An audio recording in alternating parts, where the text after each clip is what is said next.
Imagínense por un segundo un pedazo de metal frío que está soñando con sangre, literalmente. Bueno, con esa idea impactante arrancamos este análisis. Hoy nos vamos a meter de lleno con uno de los textos más precisos y fascinantes de Jorge Luis Borges, El Puñal. Vamos a desarmar este microrrelato capa por capa basándonos puramente en lo que el texto nos entrega. Sin ir más allá de las palabras, nos encontramos con una estructura narrativa brillante y un concepto que, francamente, nos rompe la cabeza sobre cómo entendemos el mundo físico y los objetos que nos rodean todos los días. Empecemos.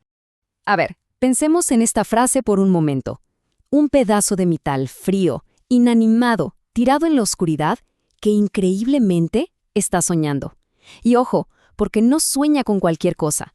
Tiene un sencillo sueño de tigre. Es una imagen que descoloca totalmente. O sea, un objeto inerte soñando con sangre, con la paciencia eterna de un depredador que está ahí al acecho, esperando el momento exacto para saltar sobre su presa. Es tremendo.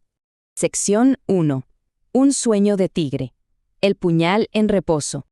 Acá vemos clarísimo el conflicto de entrada. Por un lado, tenemos la naturaleza pura y violenta del puñal, un diseño afiladísimo cuya única finalidad histórica es matar, derramar brusca sangre.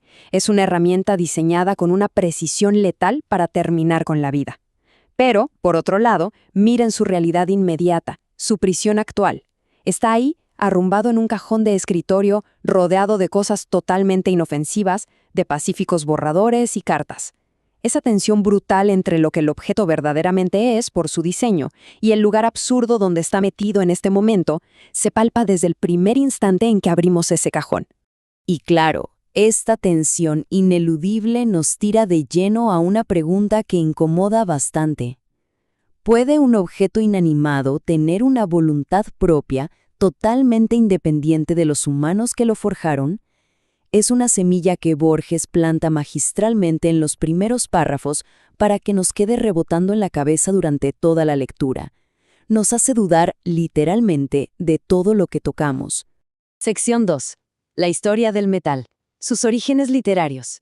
Ahora, para entender de dónde viene esa especie de voluntad asesina, tenemos que rastrear el linaje de este puñal, que es sumamente específico. Todo arranca a fines del siglo XIX. Forjado en Toledo, esta mítica ciudad española conocida en todo el mundo por la calidad de sus espadas. Un acero templado para la guerra, para el duelo. De ahí, esta pieza cruza el Atlántico. El escritor Luis Melián Lafinur lo trae desde Uruguay, y como si fuera un legado maldito, se lo regala al padre del narrador. Pero ojo que el viaje no termina ahí, porque el mismísimo poeta Evaristo Tarriego, el hombre que le cantó a los cuchilleros de Palermo, llega a tenerlo en sus manos. Hasta que finalmente aterriza en su presente inactivo, durmiendo en este triste cajón de escritorio. O sea, cada mano que lo tocó le fue sumando un peso innegable, una energía latente que se sigue acumulando en la hoja. Pero bueno, todo ese pasado majestuoso es solo contexto. Lo verdaderamente inquietante es lo que pasa hoy, acá, en nuestro presente. Por eso surge esta duda. ¿Qué ocurre físicamente, en el cuerpo, cuando alguien de repente abre el cajón y simplemente descubre este puñal escondido? Fíjense en esto, porque el punto crucial acá es esa secuencia inevitable. Es casi como si estuviéramos programados. Hay un magnetismo brutal en el arma. Quienes lo ven, de repente tienen que jugar un rato con él. No es opcional, es un impulso primario. Inmediatamente la mano humana se apresura, casi respondiendo a un llamado ciego para apretar la empuñadura. Y presten atención al detalle escalofriante de Borges. La empuñadura parece estar esperándola, como si estuviera hecha a medida para la tragedia. Finalmente, la hoja obediente juega con precisión en la vaina, un sonido metálico que anuncia lo que podría llegar a ser. Es una coreografía perfecta, silenciosa y a la vez aterradora entre la carne viva y el metal dormido. Sección 3. El verdadero protagonista. ¿Quién domina a quién? Acá nos topamos con un giro que, francamente, nos vuela la cabeza y redefine cómo vemos a los objetos. A ver, siempre pensamos en la herramienta como algo inerte, ¿no? Totalmente sometido a la voluntad y al control nuestro. Pero acá pasa exactamente lo contrario. El ser humano queda rebajado a una simple mano que se anima, un envase temporal, un mero vehículo físico. En cambio, el puñal se erige como una estructura eterna, superior, casi divina en su propósito. Es el arma la que presiente al homicida en cada contacto casual. Es el metal frío el que gobierna, usando nuestra propia mano, nuestros músculos, para animarse a sí mismo hacia su verdadero fin. El puñal es el que manda, nosotros somos solo su instrumento. Esto nos sacude por completo, nos obliga a replantear todo el escenario. ¿Quién domina realmente a quién en esta relación?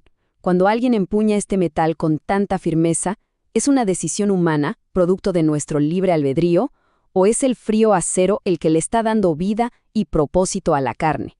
Sección 4. La voluntad oculta. Ese fin tan preciso. Porque, seamos claros, el texto de Borges es tajante en este punto. No es solo un poco de acero toledano bien pulido y ya. El puñal tiene una agencia, quiere otra cosa. Fue pensado, diseñado y concebido por los hombres, en su origen remoto, para un fin extremadamente preciso y, digamos, oscuro. Sus motivaciones son crudas, primitivas. Quiere matar y quiere derramar brusca sangre. Esa es su vocación inalterable. Cada vez que una mano lo acaricia haciéndose la distraída, jugando en el escritorio, el metal no siente un juego infantil. Siente la anticipación del asesino exacto para el cual fue creado. Siente que el momento de cumplir su destino cósmico está por llegar. Sección 5. El tiempo y el destino. Colapsando la realidad. Y acá, agárrense, porque llegamos al corazón metafísico del relato. Es el punto donde Borges realmente nos cambia la perspectiva de todo. Nos plantea que este puñal específico, el que ahora junta polvo inactivo entre los borradores, es, de algún modo, eterno. Es exactamente el mismo puñal que anoche, de manera brutal y reciente, mató a un hombre en un duelo en Tacuarembó. Y es, a la vez, los mismísimos puñales que asesinaron a Julio César en la antigua Roma. Es una locura. Todo el tiempo y todo el espacio humano colapsan, se comprimen y se anulan en el filo de esta sola hoja. Para Borges, todas las armas blancas de la historia, desde el primer cuchillo de piedra hasta esta daga, son, en esencia, una sola arma eterna que repita su destino sangriento una y otra vez a lo largo de los siglos. El peso de esta idea es inmenso. Pensemos en las implicancias por un segundo. Un simple objeto cotidiano funcionando como un portal directo, como un puente ineludible hacia absolutamente todos los actos de violencia de la historia humana. Toda la sangre derramada en el mundo contenida en un solo pedazo de metal. Sección 6. La lástima final. Un destino frustrado. Al observar el arma con detenimiento, el narrador empieza a notar cualidades casi humanas que destilan una tragedia bárbara.